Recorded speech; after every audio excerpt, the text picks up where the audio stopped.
what's happening? I hope you're all well. So, this is a follow-up to the video that I did for the Spence Ugas post-fight review. And I just want to have a look at, what is going to happen next for Errol Spence, what his next move should be. And just talking about things, maybe, now that I've, chilled for a bit and, just looking back on things now. So first thing I want to say is that I heard that Ugas sustained an eye injury, I believe. So I hope that he has a speedy recovery with regards to that. And what I want to say is that Errol Spence Jr. he's a strong guy. He's physically strong. And, he's very fit. He's got the stamina. And, he can punch a bit as well. I wouldn't say he's got the most power, but I'd say that he's got enough power obviously to compete at the top level. He's also very methodical, and he breaks his opponents down very effectively. So Errol Spence, really, he is a top welterweight. He's a top welterweight, and how old is he now? He's 30, let me have a look, got a box rec up here, 32 years old. So Errol Spence, 32 years old. So he's still in his peak, roughly. Now let's look at Terence Crawford, because that's the fight that I want to see next. Terence Crawford is 34 years old. Those two have been, there's been build up and tension, and are they going to fight, are they not going to fight, for quite some time now. Terence Crawford at 34 years old, Errol Spence at 32 years old. Let's get it on now. Let's get the fight on now. These two are operating at a very high level. They're roughly in their prime. Why wait? Why wait? Crawford coming off a good win against Porter, and Spence coming off a good win against Ugas. So I don't see why that fight can't be made. Do you really want to wait until Crawford is 36, 37 and Spence is 35, 36, and you start seeing, I don't know, let's say Errol Spence slows down a bit with his stamina, let's say Crawford's punch resistance starts to go down, and it becomes like a Manny Pacquiao Floyd Mayweather situation where people watched it but they weren't in their primes.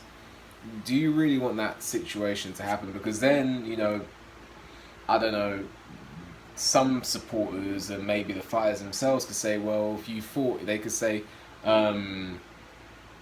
something along the lines of, one of the fighters could say, if it was in their prime, they would have won. And you don't want a situation like that. You don't want a situation where Crawford says that he would have beaten Spence if it was so many years ago, or Spence comes out and says that he could have beat Crawford if it was so many years ago. You don't want that. So I think they need to fight now. And with regards to who I think would win, this is a very interesting fight. This is a very interesting fight. Crawford is more creative, I would say. He's more creative. He's definitely someone who creates opportunities, and he's just generally a bit more creative in the ring. Switching from orthodox to southpaw, creating the openings, and he's also got power as well. He's also got power. You see some fighters, they swap from orthodox to southpaw, and it's kind of just to give a different look. Tyson Fury is a great boxer, but I don't think he's as good in the southpaw stance as he is in the orthodox stance. I don't. I know he beat Chisora in the primarily, I think, in the southpaw stance, but I don't think that Tyson Fury is, if he only fought southpaw at the top level, I don't think that he would have the success that he had. So I think that Terence Crawford, on the other hand, he can actually fight at the top level in both stances, in my opinion.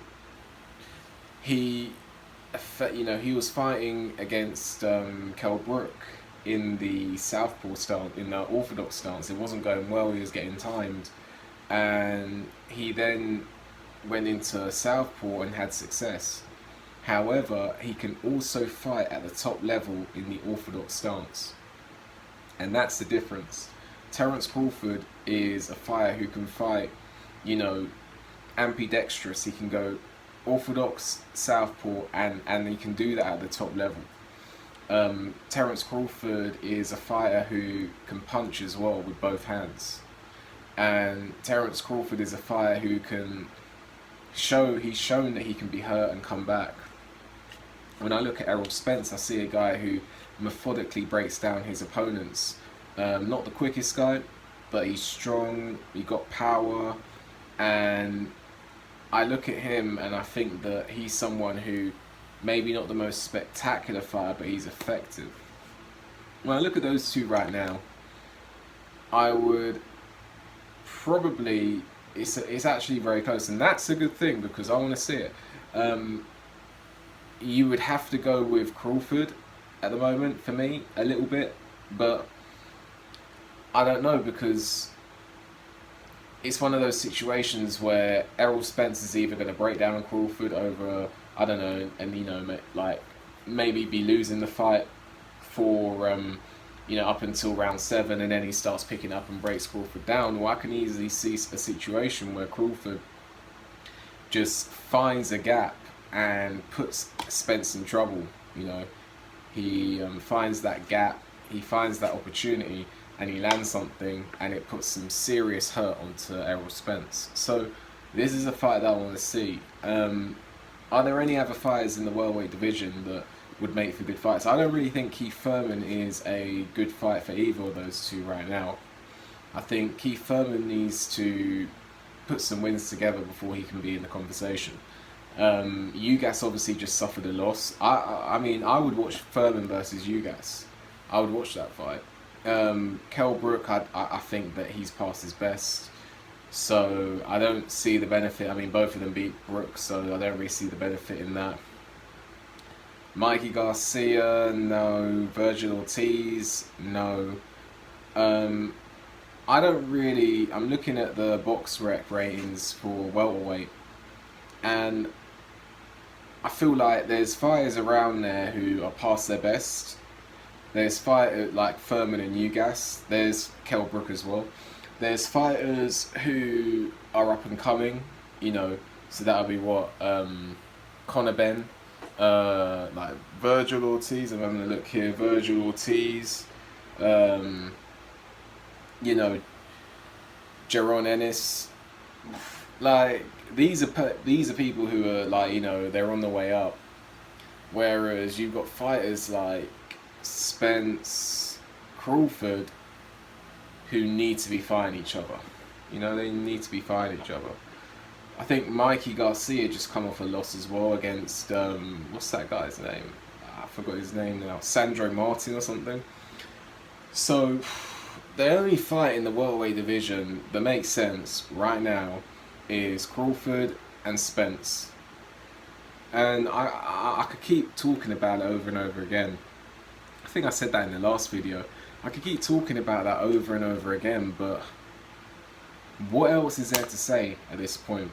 You know, I've highlighted the fact that, you know, Spence, he looked good in the Ugas fight. He looked a bit shaky in the Garcia fight. He looked good in the Ugas fight, so this is the opportunity. Crawford looked good against Porter. I know Porter obviously gave him a hard time. Porter gives most people a hard time. This is the opportunity. It's not been that long since Crawford last fought. It's not been that long since Spence last fought. Make the fight, put them through those training camps, and get them in the ring. I don't know what else to say now, honestly. I don't know what else to say. If that fight doesn't get made in the next maximum 2 years, then that's a letdown. That is a real letdown. Building those two fighters up, and they don't fight each other in their prime, that is a real letdown.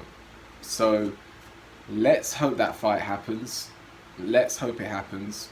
I don't want to see Crawford versus Thurman, Crawford versus Garcia, and Spence versus, I don't know, like Conor Benn, or like, no, you know, I don't want to see any of that. I want to see Crawford versus Spence Jr. It's about time that fight got made.